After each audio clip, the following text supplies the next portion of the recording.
Welcome to the Cookbook, where we invite guests on to share the ingredients of what has helped make them the successes that they are. All of it, the good, the not so good. You're not going to find anything half-baked here. And our kitchen gets messy sometimes. That's when the fun starts. So come on and join us.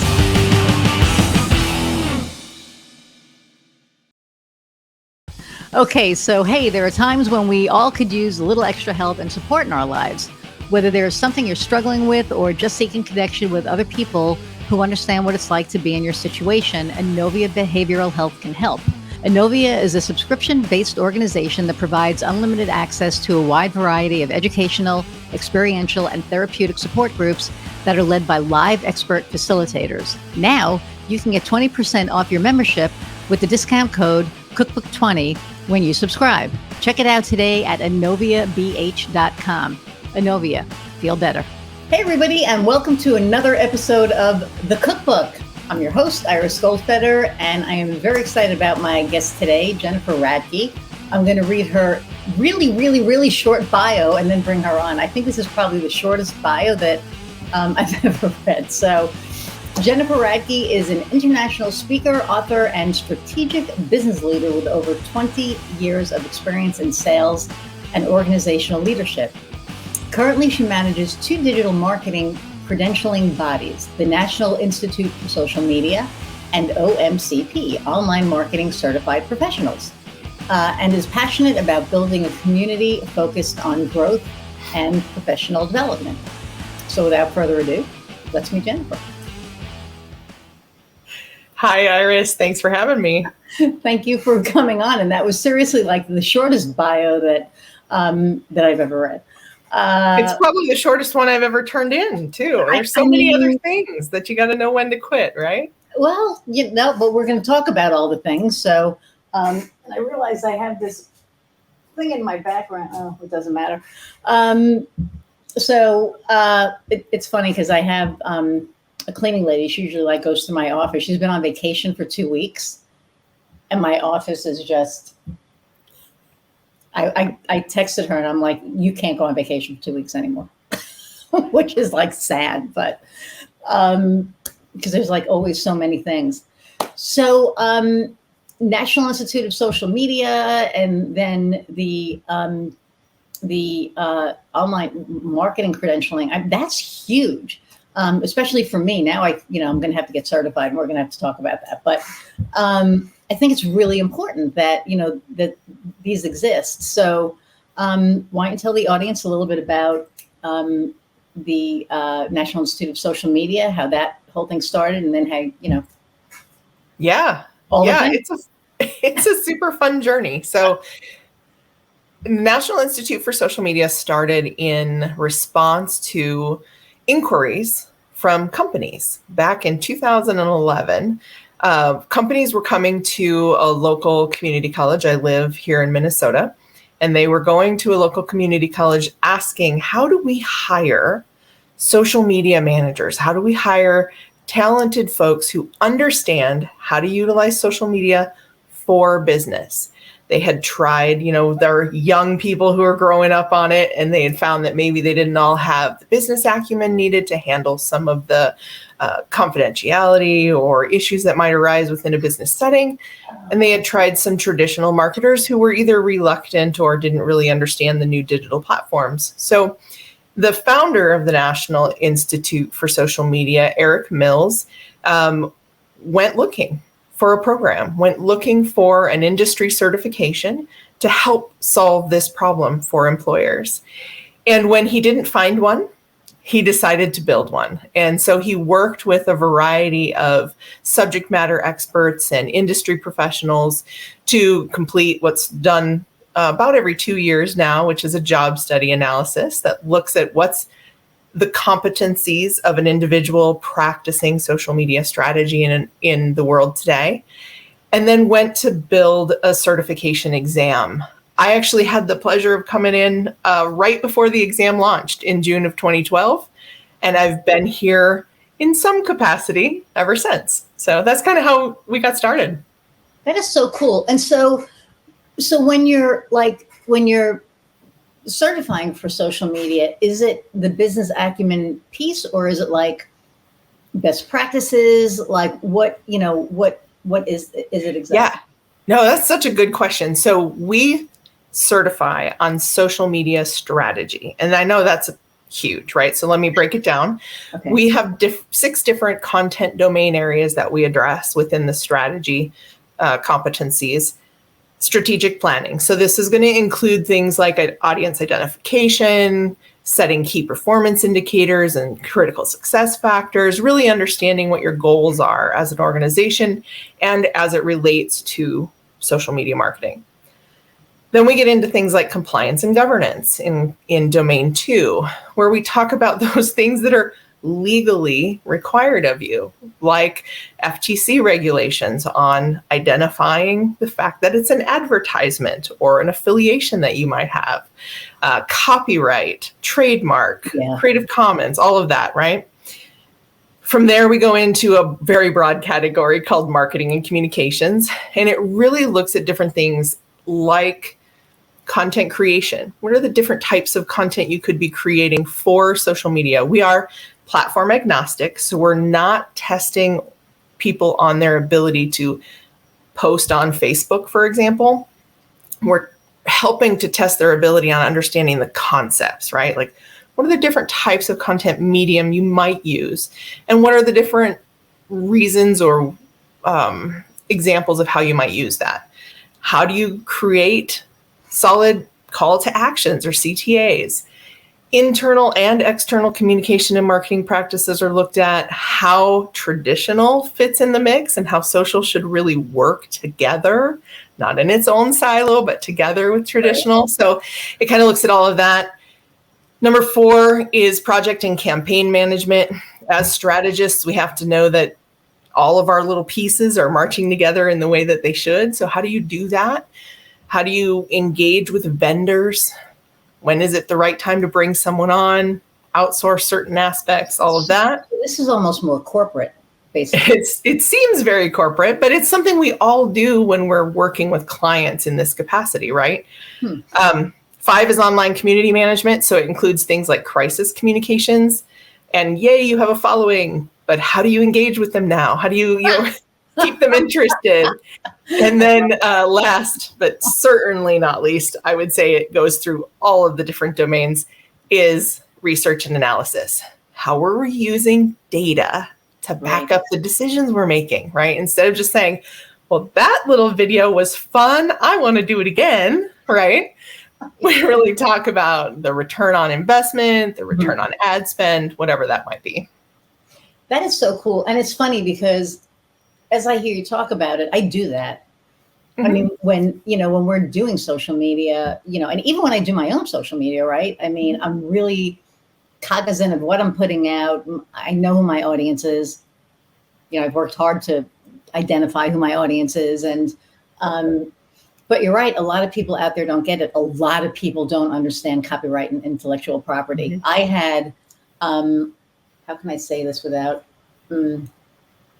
so about, well, it doesn't matter. Years ago, I was working with a client who's still my client. He's been my client for like a million years. We were going to be doing their website. Something happened that caused us not to, whatever. It's a long story. But then we ended up doing their social media. Then we ended up not doing their social media. The only way that I could put it is that one of the partners, I fell out of favor with one of the partners in the business because I was loyal to the other one, because it was like this whole personal bullshit thing. But anyway, so then the local newspaper did an ad and they used a stock photo of a vegetable. And the person who took the picture sued them. Yeah. For $5,000. Yeah. And my client was like, oh my God, am I liable for this? And I was like, well, kind of, sort of, technically, but really the newspaper posted it. So it was like, and I think the newspaper ended up becoming responsible for it.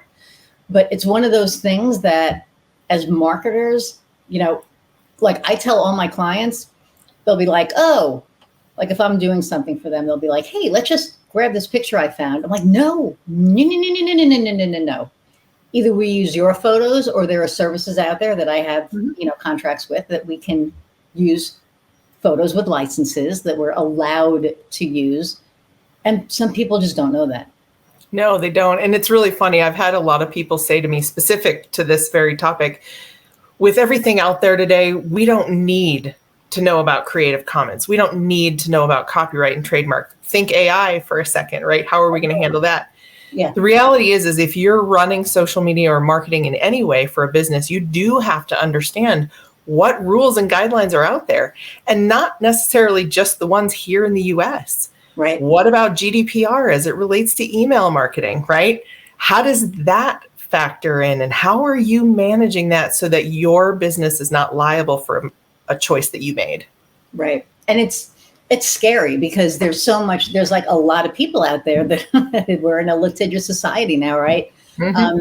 I know of a client who was not ADA compliant, and there are these companies and people out there that either have little bots going around, or they have people going around to every single freaking website to make sure that it's ADA compliant. And if it is a business that is, I think if they have 5 W-2s or more, they have to be ADA compliant, or they can get sued. And this person got sued.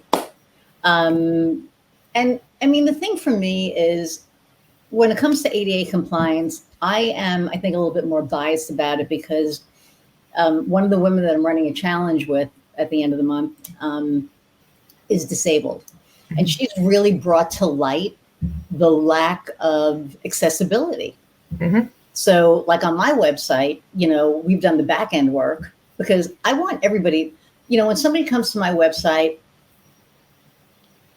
whatever their lot in life is, whether they're disabled, whether they're not disabled, whether, whatever, I want them to be able to come to my site and have an amazing user experience, period. Absolutely. Yep. Right. And a lot of people don't. So I don't like, if I'm working with somebody and I say, hey, you need to be ADA compliant. When we build this website, we're building it and they're like, I don't care about that. I'm not working with you. Yeah. I'm just not going to. And I had that issue last week and they were like, what are you talking about? And I said, it's something that right now you don't have to if you don't want to, but you're going to have to, number one. And number two, you should want to. Why would you want to lock out a part of society? Oh, exactly. Why don't you want to be inclusive and allow everyone to experience what you have to offer? Well, we had that conversation. We're not going to go there. We did.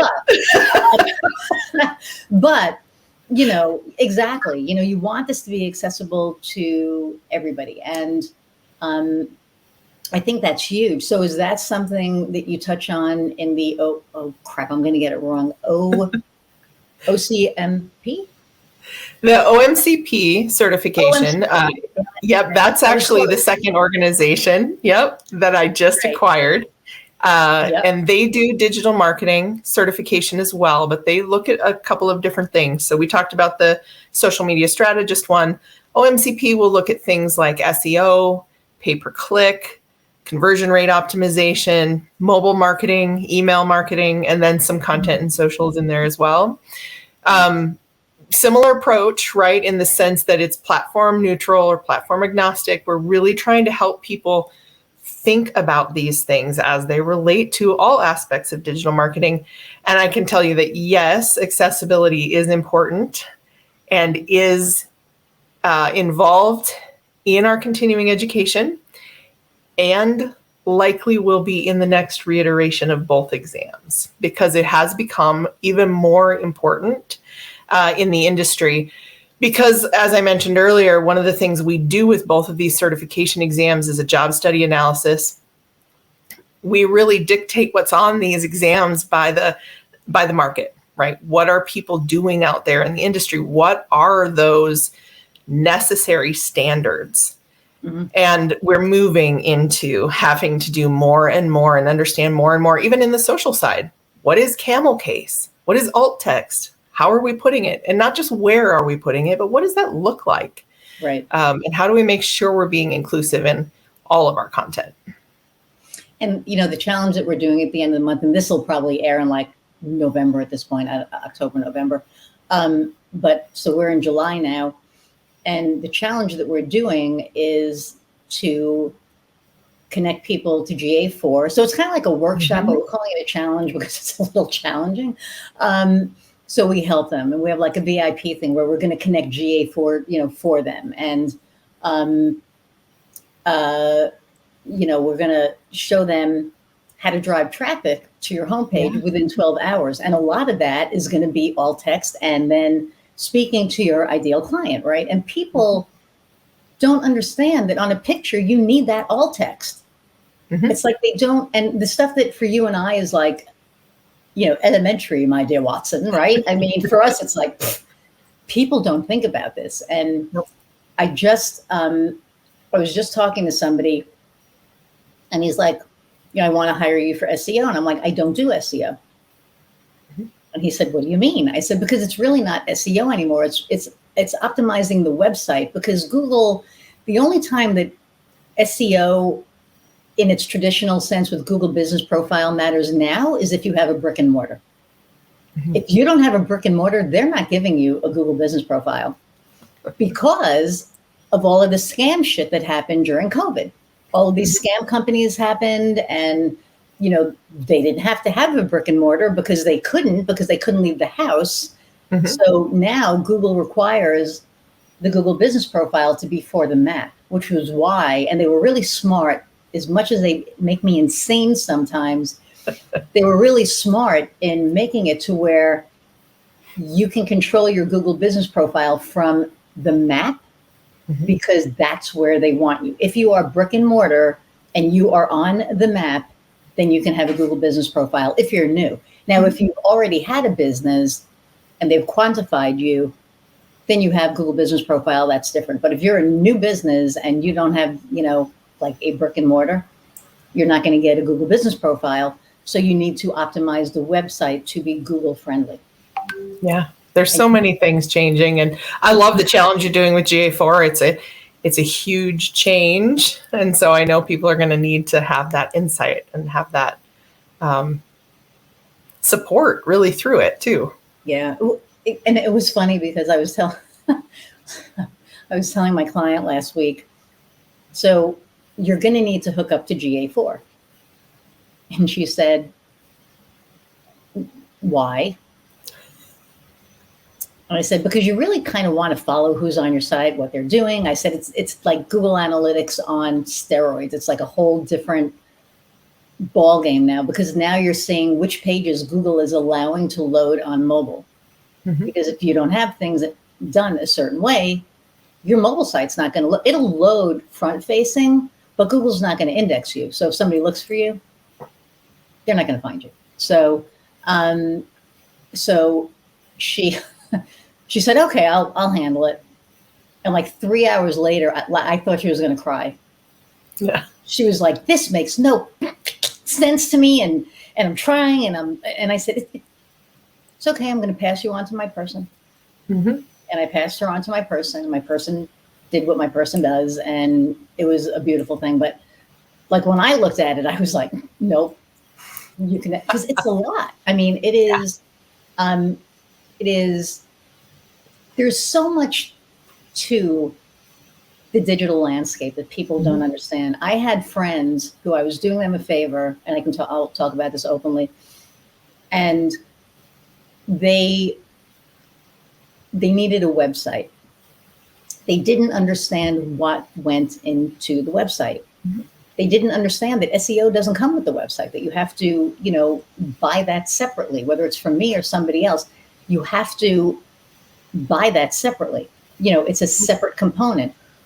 And a separate skill set for some people. And a separate skill set. But this was the comment. Well, when I buy a fucking car, it has tires. Why do I need? And I said, I said, the website is the car with the tires.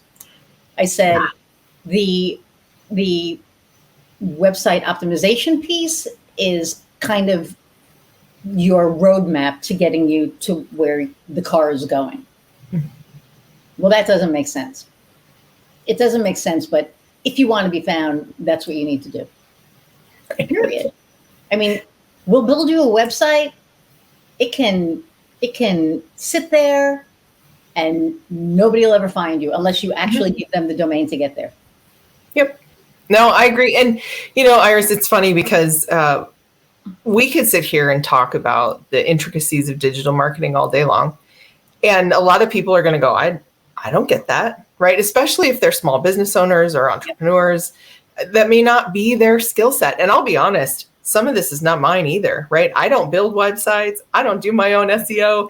And sometimes even I forget to alt text a message or an image, It's not that something in my brain just didn't want to. It's that I just forgot, there's that extra step.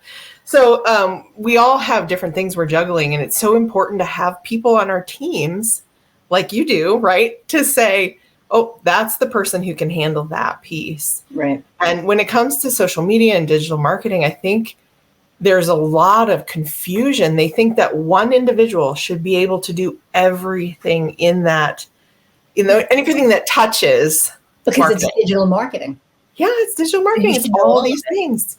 Yep. Yeah, it's your video and editing. It's your taking good pictures and putting those out. It's your writing long form written copy. It's website. It's SEO. It's like, if you find a unicorn that can do all of those things really, really well, don't ever let them go. Right? Pay them as much money as you can. Even if you make less, pay them more. Because seriously, because they're so rare. And I think what I find funny is, because I have no employees, I work with all contractors, and they're each specialized in their own thing. Like Kofi is video production and, like online video production and podcast production. And then I have the people who do my websites. And then I have like a local videographer. I do the media buying. Like there are certain things that I do, right? Because I have my, and I do the strategy piece, which is like my favorite thing to do. I mean, I could sit here and brainstorm all day long. So for me, that's, the fun part. But, the other stuff I farm out. And that's why we're all-in-one marketing solutions, because you come to us because, you don't want to work with 10 different people to get the stuff done. But it's not the same person doing all the work. It's different people doing the work. And skill sets are like somebody who is skilled in SEO is usually somebody who loves data. I am not if you give me a spreadsheet with data on it, wake me up when the second page goes. Like I'm not data driven.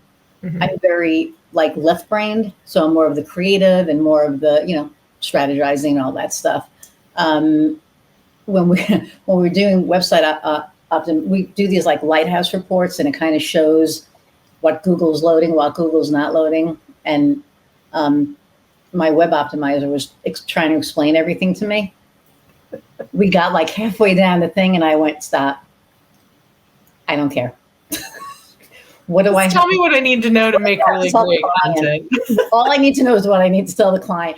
She was so freaking excited though. She's like, and so like this does this, and then this does this, and that's why this isn't working. And I was like looking at how excited she was, and I felt bad, but I was like, I don't care. Like this is looking at the spreadsheet is hurting my head. Yep. Which, we all have our strengths, right? So well, I don't know if you've seen this over the evolution of owning your own business, but where I excel has changed as a business owner, right? Oh, yeah. Back when I first started with the National Institute for Social Media, I actually came from higher education. I spent 15 years in sales and then training and development. So when I came to the National Institute, what did I do? I did sales. I did business development. That's what I did here, right? I got certified as a social media strategist. I left for a while and did some consulting where I put two of my favorite things together, sales and social media, and did social sales consulting. But I am now in this portion of my career, 10 years later, I'm a business leader. I don't do the strategies anymore. I don't, do all of the different ad buyings. I have I'm so sorry, my phone ringing. But that's not a skill set that I cultivate. It's not something I nurture, right? Right now, it's about me engaging the folks in our community to be their best self, right? And so how are we doing that? I'm working with my advisory board and my content creator and my certification experts and my psychometricians and those types of things to make sure that we're putting out the best certification exam and resources that we possibly can. And that means that I don't have to do it all. And so the evolution of that has changed. And so when I acquired OMCP, it was interesting because I was like, I don't know all these things, right? Like if I were to take the OMCA or OMCP certification, specifically around things like SEO, I would probably not pass. These are not things I've done professionally or have an interest in doing. And so it's really there to help elevate and add credibility to those who do. Right. And I'm here to support them in that process. And I love that. I love that, entrepreneurship allows us that evolution, and just business life and growth allows us that evolution. Oh, yeah. So what made you decide to become an entrepreneur? Honestly, it wasn't anything that was planned. As I mentioned, I spent 15 years in higher education. I loved what I did. I feel like I was pretty good at it.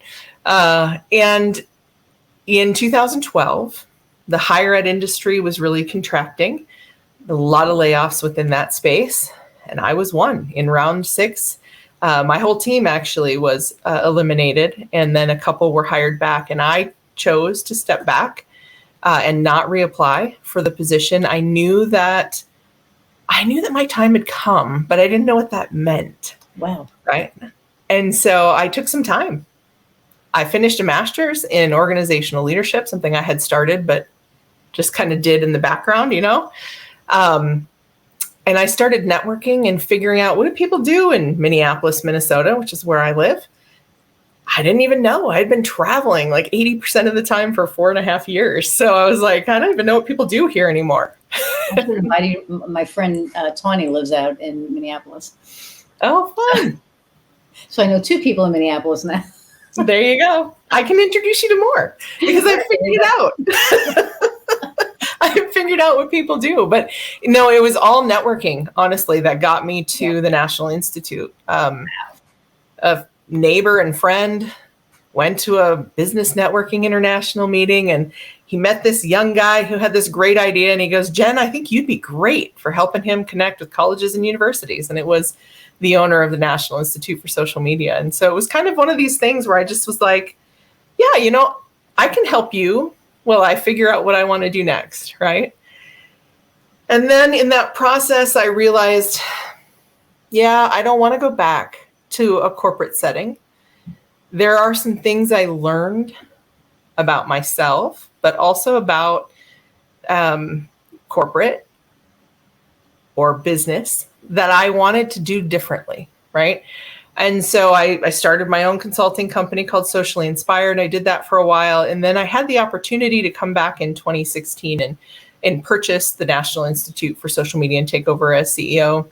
So I did that. Had a business partner at the time.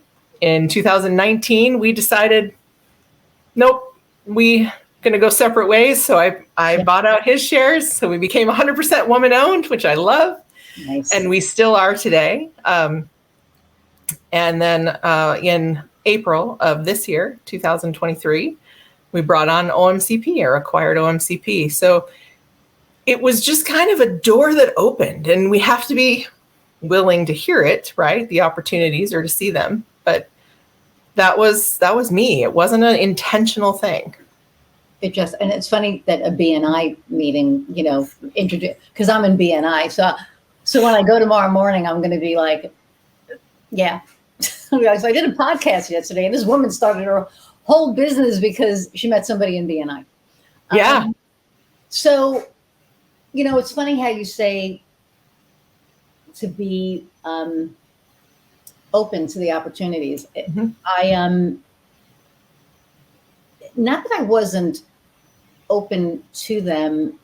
I don't think I knew how to listen for them. And um, now it's like I can't shut it off. Mhm. It's crazy. It's like I have more and I am so grateful. You know, I'm never complaining. I'm very grateful. So keep it coming. Yeah. Um, Yeah. but it's like I'm radar. I hear something and I'm like, oh, and it's not like a sale. It's not like anything like that. It's just like, what can this challenge that I'm doing, Mhm. you know, it hit me that people don't know about GA4. They don't know how to drive traffic to their homepage. They think they do. Mhm. You know, how many people even know what above the fold means? Right. I mean, really? I do. So you do. But so we put this quiz together because not everybody is qualified, you know, for this challenge. Mhm. And because I don't want to take people's money that know their stuff. It doesn't make sense for them to do it. Now, if they want help with GA4, it'll make sense. But, you know, other than that, if they know their stuff, if they know that video is going to, you know, create lag time, if they know that, you know, if they probably don't use WebP, that, you know, it's going to take longer. And well, what's WebP? It's, you know, it's a different format of a picture that is compressed so it loads less. Actually, my newsletter or my email newsletter is going to be on WebP because I Awesome. think people need to understand that. So, but I think that it kind of hit me that more people don't know than do know, and they should know. Mhm. If it's their website, I mean, if they have somebody managing it, that's different. But if they have a website and it's just been sitting there for 2 years, it's not serving them. Right. So let's make it serve them. How do we make it serve them? And then, you know, it became like this crazy thing. And then I realized in the midst of it all, after we got the challenge and we got all the things, we got the quiz and we got the thing and we got all these things worked out, it was like, we're missing a piece. We're missing the trigger to when they take the quiz or when they sign up. Where do all the things go? So there has to be like an email automation that I knew nothing about. Now, my former partner, we were in business for 3 years and we parted ways, taught me so much about that. And I'm actually using the platform that we were on. So it's like one of those things that, you know, everything happens for a reason, right? Good, bad, Right. whatever if it's a bad situation, whatever, something good always comes out of it. And thank God, because I was like, oh, I know how to do it, because if I did my mouth, that looks awesome. Okay, that was great. But it was like so cool because like where you don't want to do that stuff, that's the stuff that gets my juices going, right? I love the strategy piece. Okay, I don't like setting up systems. Mhm. So I give that to my assistant and she's been doing it all. I'm like, here you go ahead. um, but you know, realizing that, oh my God, that piece is missing. And then realizing at the same time that, holy crap, I'm scaling, Mhm. you know? So yeah, and I don't know why I went down that road. Just about why I started the challenge. And, Yeah. and just like the people that don't understand, it's like, you don't know what you don't know. You don't. No. And we weren't conditioned to think that way necessarily either. Mm-mm. We were conditioned to go get a job, go work for somebody else. You don't necessarily need to fix something that's missing. And as entrepreneurs, that's what we do all the time. We add something, fix something, make something better. And so it's a different way of thinking. And it's a lot of fun. I really enjoy it. I agree. And, you know, there are so many people out there, you know, that are listening that are thinking about becoming an entrepreneur. So what advice would you have for them? That is such a good question.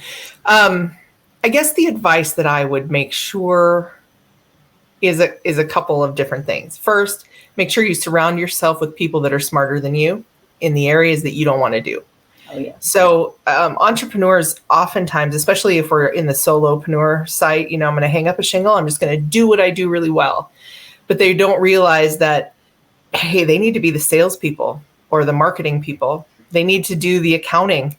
They need to be registered with the state and, get a federal EIN and do all these things. And so you need to understand all aspects of your business and be willing to take those things on, even if you're not great at them, especially as a new entrepreneur and a solopreneur.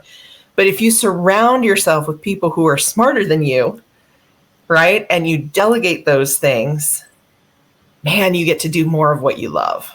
And so I really, really encourage that. On the other kind of side of what we were just talking about, being ready to hear and listen for the opportunities as they present themselves, I also strongly encourage entrepreneurs or solopreneurs to be okay with saying no. Thank you. You got to. And this is something I struggle with all the time. I know there's a dear friend of mine who might be listening to this, and she's going to, laugh hysterically at that, because she just reminded me the other day What's her name? I need to be Lucia. Hello, Lucia reminded me. That. Yeah, she just reminded me, you can't say yes to everything. Yeah. Even if you want to. Yep. It doesn't do you or your business any good. And so, for entrepreneurs, as they're thinking about what they're offering, it's okay to be very specific and not be a Jack or Jill of all trades, right? Like, you do your SEO or you do your content marketing and you do those things really well. And then again, surround yourself with people that are smarter than you in those other things. So, right. And I think to that point, it's like in the beginning, for me in the beginning, I didn't say no because I needed the business, right? So you need, say, if you can't say no right away, it's okay. But, get to that point that you can say no, because I turn a lot of business away. Mm-hmm. My wife is like, seriously? I'm like, it's going to be more work than what I'm getting paid. And it's more work. And sometimes you can't do it as well. So you're not getting a referral or a recommendation. Your heart's not in it, right? You're going to do a good job for them, but your heart isn't really. And that's one of the things about, me. I'm a very heart-centered business. Mm-hmm. So I'm very relationship-based. I don't work with any contractors that I don't have a relationship with. I don't work with any clients that I don't have a relationship with, because then that heart isn't there. And the heart, I think, is, it's the whole, that's the whole piece for me. It's like, I look at my I look at my calendar this week and I was like, holy crap. So I have a half hour here. Is there anybody that I want to, move? Because it's been jam packed, and again, very grateful. But there's not one person that I want to move. Yeah, that's awesome to be in that situation. That, right, to me is everything. That is just like, okay. And I have a meeting, tomorrow night at 5:30 with a client. Mm-hmm. 5:30, it's going to go till 7. I don't care, because I love this client and I love what we're doing for them. So, for me, to have gotten to the point that, we get to pick and choose who we want to work with. Now, you're probably different because you're like an organization. So you're not like, okay, I don't like that student, so I'm not going to work with that student. They're just going to come in and do the thing. For me, it's really personal. Yeah. So it's a little bit different. You're spot on. I think you and I are kindred spirits in that way, because my heart in relationships is really why I want to do anything that I'm doing. But you're right. As a certification body, I don't get to pick, right, who takes the exam, and I don't get to pick who passes, right? These are all very cut and dry things. Mm-hmm. What I do get to do is develop relationships with the community once they are certified. Wow. And I love that. I love getting to know our strategists or our OMCA and OMCP certified professionals, meeting them in person in real life, finding out what they do, where they do it, why they do it. I still bring relationship into all that we do. And And continuing ed is one way. I still host our webinars. I bring our guests in, our experts in, but I'm usually the one asking questions and doing the setup because that's my way to connect with the community, right? It's one way for me to keep that line of communication open. And we can all do what moves our heart. We just have to find creative ways to do it. Right. And I think we really need to do the inner work to find what that is. Yeah, yeah. It's not something that we, when I first started, not that I didn't know who I was, I knew who I was. I didn't have clarity around that. Sure. So, this last year and a half, lots of clarity, lots of the last 3 years, COVID, I did a lot of inner work, started mindfulness. Because when COVID started, I had a temper. I just didn't understand what was going on. I couldn't control anybody. I was freaking out. I thought my wife or I were going to die alone in the hospital. It was horrible. Right. So I started mindfulness and, got all that stuff in check, but just in a personal growth, arena, did a lot of inner work. And who is Iris and what really makes Iris tick and what can Iris bring to her clients? And then who are the clients that she can bring it to? And that for me was huge. My former partner wasn't very relationship based. He was more number based, like, let's get 100 people in. And for me, it's like, and I didn't know that. Like when we started, I had no idea that I didn't know that, but I was like, I don't want that. I want this. I want to be able to have a conversation, I have like half of my clients, we do wine and Zoom once a month if they're not local. I don't drink a bottle of wine because I can't. I drink like a glass, but I'll have a glass of wine and we'll sit on the Zoom for an hour, not talk business, just talk about life and whatever. And to me, that's what it's about, is building those relationships. And then, even if they're having a personal problem, they reach out to me. They're like, okay, sensei, what do I do here? Or I'll reach out to them like, oh my God, this just happened. Yeah. What do you, and we don't expect each other to be perfect. And I think that to me is the most valuable thing. Yeah. And I love that you focused on that for yourself and identified what that was. I think I do that, or I try to do that continuously, because for me, 10 years ago, when I left higher ed, I thought, well, I'm a salesperson who does training and development. And I found out that no, sales is a skill I have, but what moves me is the training and the development. I love seeing someone succeed in whatever that goal is that they have for themselves, especially if it's something they didn't think they could do. Right. And just seeing them take off and seeing them make that transformation. And as a business leader, that's what I get to do. And the fact that I'm doing it in certifications is so cool, because a lot of times, and you mentioned this before, you said something about imposter syndrome, right? When we were first talking.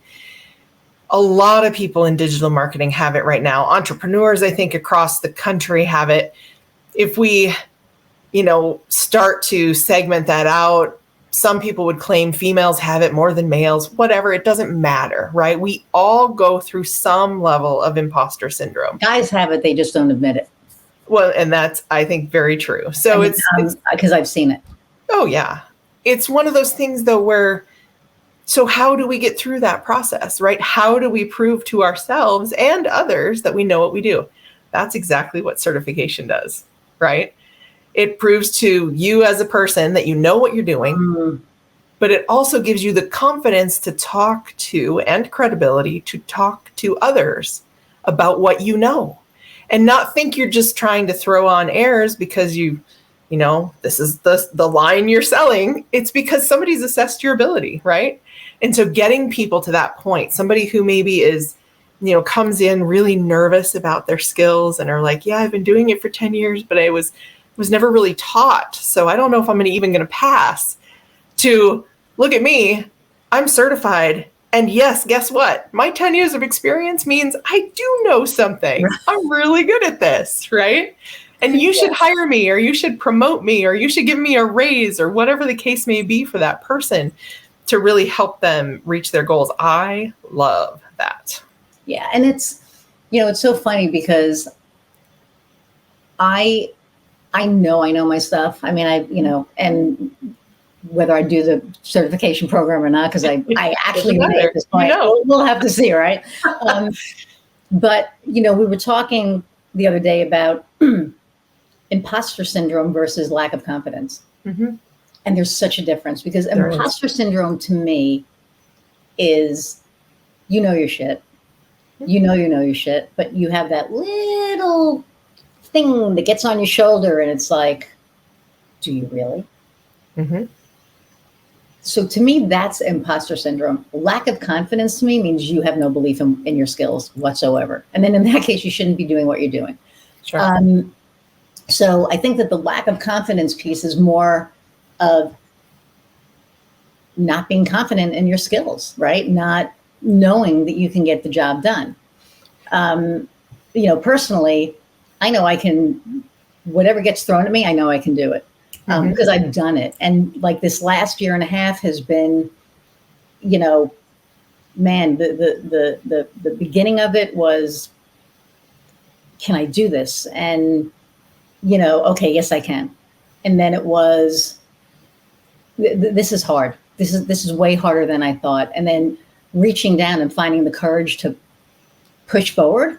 Man, that was hard, but I did it. I kept any obstacle that got in my way, I just jumped over, and I was like, come on, bring it. And then there's this thing that, and I'm in this group where we all support each other. And it's like a subset of another group that I'm in, but women in general, right? So we're here and we have this opportunity to be here. But because of what society teaches us and everything, we end up self-sabotaging to where we shrink back down. And for me, it was like when my scaling started and when my growth started, I didn't shrink. That's good. I grew. And it was just like, all right, bring it. Throw something else at me. Come on, let's go. Let's do this. And it was the most amazing thing, because I was like, I'm doing this. Like, I'm doing this thing. And not only am I doing this thing, I'm doing this thing like better than I ever dreamed that I could. And not only that, I have the work behind me to prove it. Yep. And oh my God, it's just been like this amazing ride. So, there are seasoned entrepreneurs that are listening to us, right? And, they're going through obstacles. What are some obstacles that you've gone? I just talked about mine, but what's an obstacle that you've gone through that, you've been like, whew, and you came out the other end of? Yeah. So this is an interesting question also, because I think each of us will have a different journey and we'll have different challenges that come up. For me, one of them was scaling too quickly, and not in the same way that you were just describing. I hired a staff when we first took over at the National Institute for Social Media, a fairly large staff all at one time right away.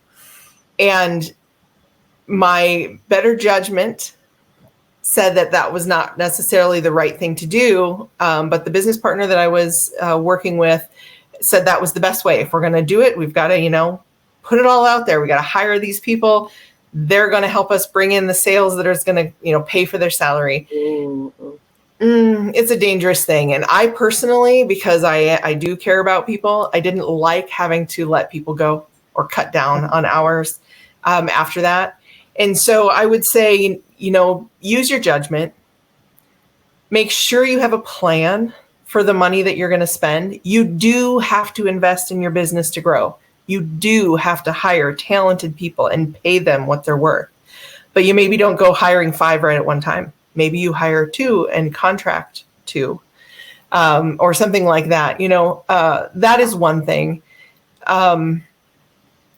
something else I kind of learned along the way, and we were talking about this a little bit, confidence and imposter syndrome. Imposter syndrome can weigh on our confidence if we listen to it too long. Right. And that's where I think entrepreneurs can really value or benefit from some sort of community, whether it be a business coach or entrepreneur mastermind type network, some community of people that are in the same type position you're in. Because leadership is lonely, right? Like you're the one who has to have all the answers about how you move forward. And even in an organization like mine, where I have an advisory board, it still comes down to, I have to make a decision about how we're going to spend money here, or what conferences we're going to go to, and what changes we're going to make. And are we going to roll out a new certification exam? Are we going to buy a new, another certification company? And those things, I can get information and input from my advisory board, but until you have a coach or someone who listens to all aspects of what you're doing and has kind of been there, it's really tough to make those in a bubble. So I would align yourself with other entrepreneurs that you can put in that inner circle of trusted people, and they can do that for you. So you've got somebody to really rely on and ask questions of, and if nothing else, vent to. That's so funny that you say that, because the group that we met for the first time today, and we're all over the country, the goal of the group was so that we could come in here and not be sold to, because you join masterminds and someone's going to try to sell to you. I mean, I can't tell you, I've left 3 of them this year because like 3 people are trying to sell me, and I'm like, that's not what we're here for. We're here to brainstorm and kind of figure shit out. I don't want your services. If I wanted your services, I would have hired you. Right. 100%.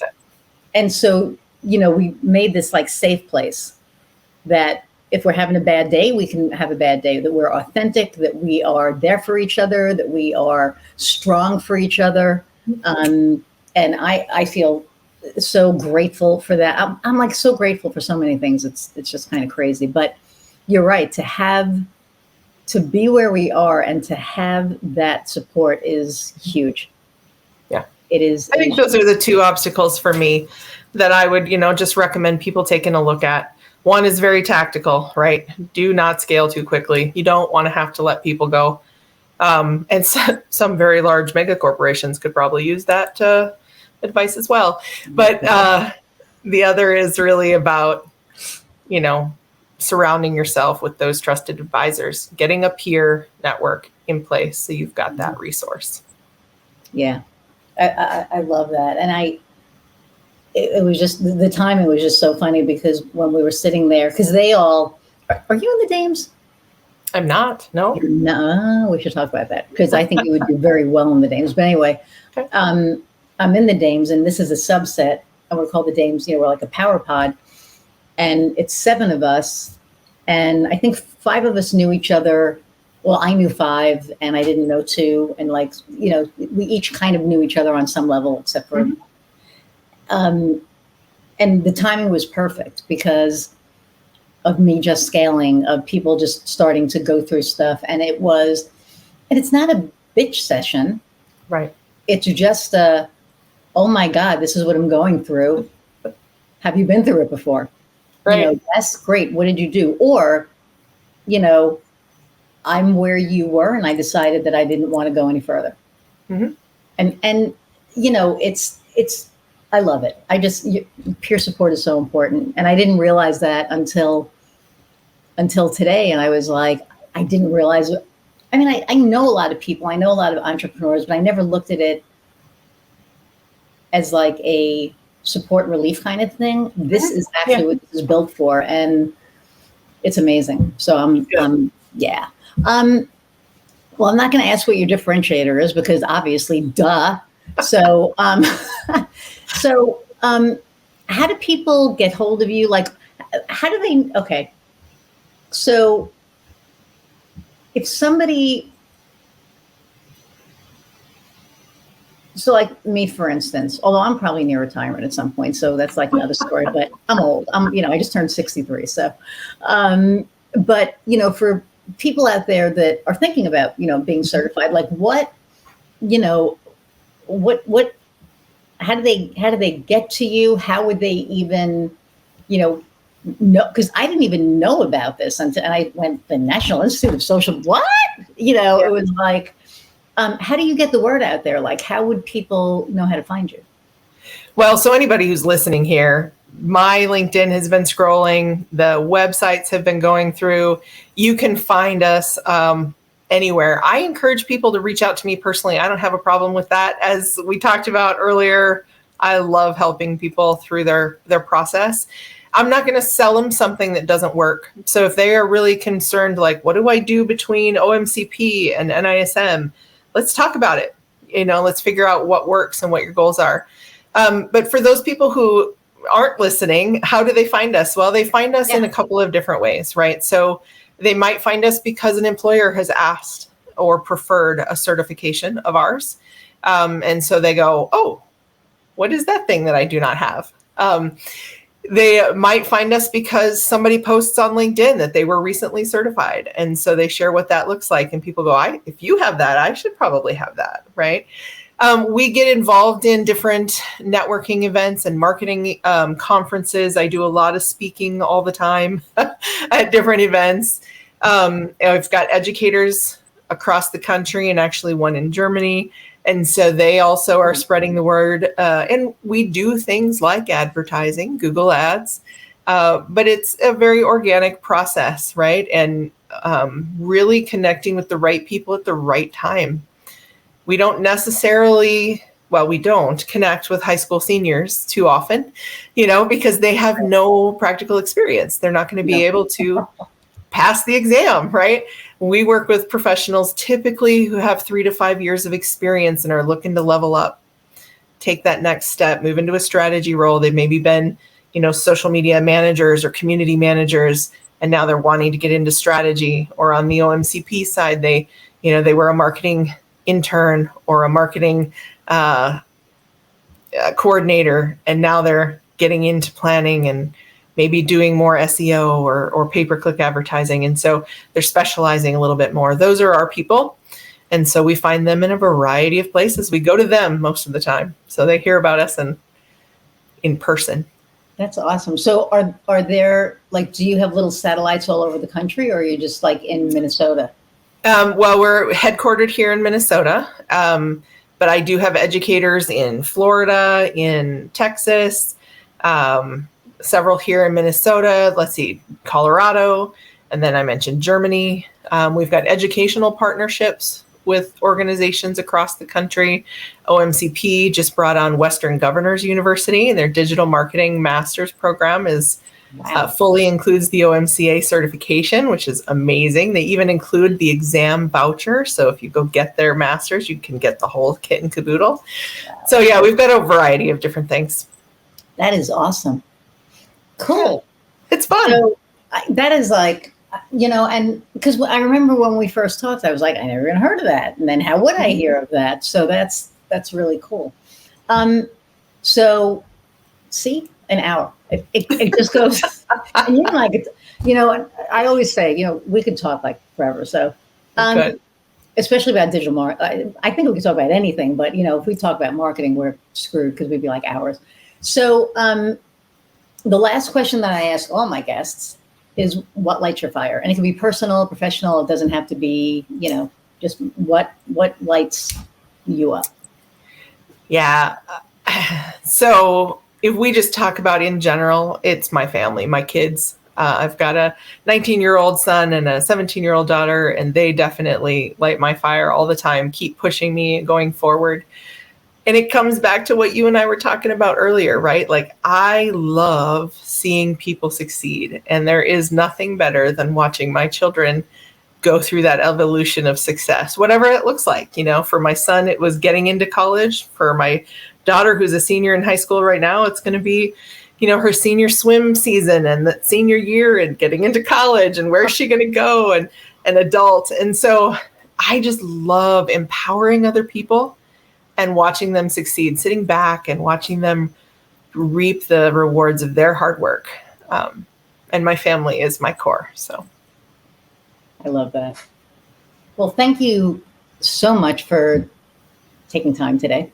Yeah, thank you. It was fun. Really appreciate it. Hang on, I'm going to say goodbye, and then I'll be right back. Mhm. Everybody, again, thank you so much for hanging out, an hour plus. For any of you digital marketers out there, social media people who want certification, it's NISM and omcp.org. It's scrolling on the bottom. Want to thank our sponsors, Innovia Behavioral Health, and everybody who's been listening.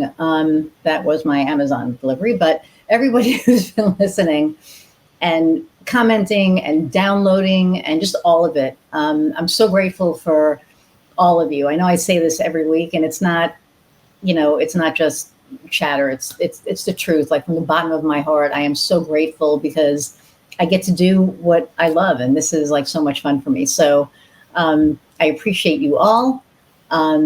Keep listening, keep downloading. Until next time, go out and find what lights your fire. See ya.